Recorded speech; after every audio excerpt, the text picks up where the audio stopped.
Hello viewers, welcome to my challenge Rakib kitchen blog 28। তো আজকের recipe দই কাতলা। চলো রেসিপি শুরু করা যাক। রেসিপি শুরু করার আগে তোমাদেরকে বলে রাখি, তোমরা যদি আমার চ্যালেঞ্জে নতুন হয়ে থাকো অবশ্যই আমার চ্যানেলটা তোমরা সাবস্ক্রাইব করে নাও, পাশে থাকা বেল আইকনটা ক্লিক করে দাও। দেখো, দই কাতলা বানানোর জন্য আমি এখানে কিছু কাতলা মাছের পিস নিয়ে নিয়েছি। আমি এগুলোকে ভালো করে ক্লিন ওয়াশ করে নিয়েছি। এবার আমি এগুলোর মধ্যে মশলা মাখিয়ে নেব। প্রথমে দিয়ে দেবো হাফ চামচ পরিমাণ হলুদের গুঁড়ো, হাফ চামচ পরিমাণ নুনের গুঁড়ো। ভালো করে মশলা মাখিয়ে আমি গ্যাসের চুলো অন করে কড়া বসিয়ে দিয়েছি। কড়া গরম হতে দিয়ে দিলাম পরিমাণ মতো সরিষার তেল। তেল গরম হতে খুন্তির সাহায্যে তেলটাকে বেশ ভালো করে নাড়াচাড়া করে কড়ার চারিদিকে দিয়ে দিলাম। এবার আমি একে একে মাছের পিসগুলো এই কড়ার মধ্যে দিয়ে দেব। তেলের মধ্যে মাছগুলো আলতোভাবে এইভাবে দিয়ে দেব।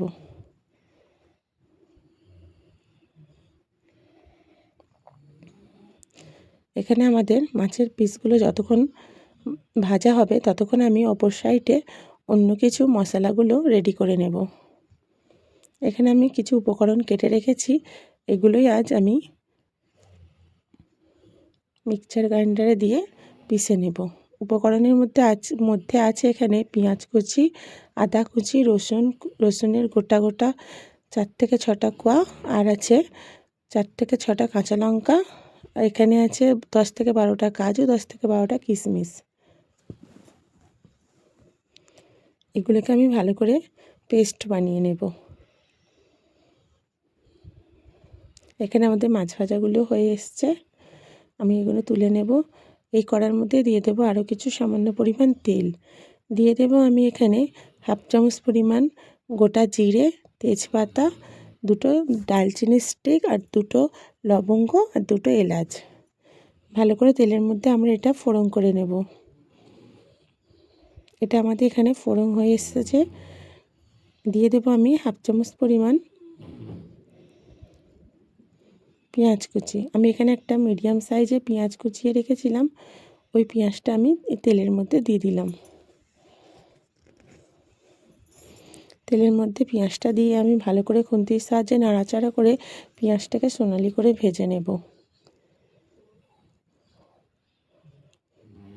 এখানে আমাদের পেঁয়াজটা অনেকটাই সোনালি করে ভাজা হয়ে গিয়েছে। এবার আমি এর মধ্যে কিছু গুঁড়ো মশলা অ্যাড করব।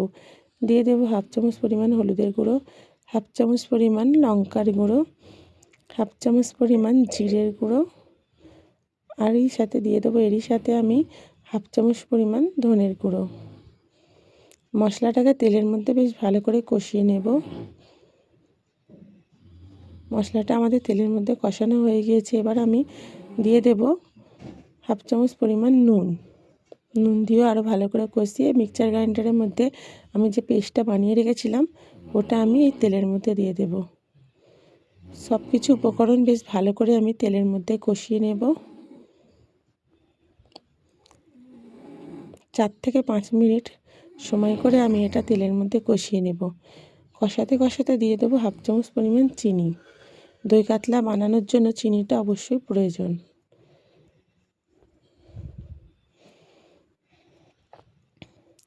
দেখো, মশলাটা আমাদের এখানে বেশ ভালো করে কষানো হয়ে গিয়েছে, মশলা থেকে অনেকটাই তেল ছেড়ে এসেছে। এবার আমি এর মধ্যে দিয়ে দেব ফাটিয়ে রাখা দই। আমি এখানে হাফ বাটি দই ফাটিয়ে রেখেছিলাম, ওই দইটা আমি এই মশলার মধ্যে দিয়ে দিলাম। দইটা দিয়ে বেশ ভালো করে মশলাটা আরও কিছুক্ষণ কষিয়ে নেব। দিয়ে দেব দইয়ের বাটির মধ্যে সামান্য জল। দইয়ের বাটির মধ্যে জল দিয়ে বাটিটা ধুয়ে ওই জলটুকু আমি এই মশলার মধ্যে দিয়ে দেব।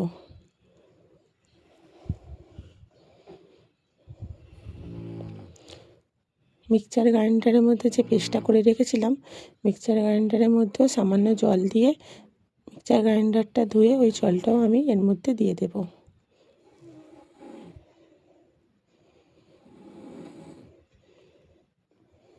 আমি আর এখানে জল ইউজ করব না, এই জলের মধ্যেই আমাদের রেসিপিটা রেডি হবে। দেখো, গ্রেভিটা খুব সুন্দর এসেছে। গ্রেভিটা এবার ফুটে আসবে। গ্রেভিটা আমাদের এখানে ফুটে এসেছে। দই কাতলা বানানোর জন্য গ্রেভিটা অনেকটাই রেডি হয়ে এসেছে। এবার আমি একে একে এর মধ্যে মাছের পিসগুলো দিয়ে দেব। এখানে আমি কাতলা মাছের পিসগুলো নিয়েছি, সঙ্গে মাথা দুটো নিয়েছি। মাথাটা নিলাম কারণ আমার বর কাতলা মাছের মাথা খেতে খুব পছন্দ করে, তাই জন্য আমি মাথাগুলোও নিয়ে নিয়েছি। আজকে এই রেসিপিটা শুধু আমি আমার বরের পছন্দ মতোই বানাচ্ছি। তো চলো দেখো, এখানে আমি তোমাদেরকে একটু ভালো করে দেখাই। এখানে আমাদের কাতলা মাছের গ্রেভিটা দেখো কত সুন্দরভাবে হয়ে এসেছে। এখানে আমাদের দই কাতলাটা প্রায় অনেকটাই রেডি হয়ে এসেছে।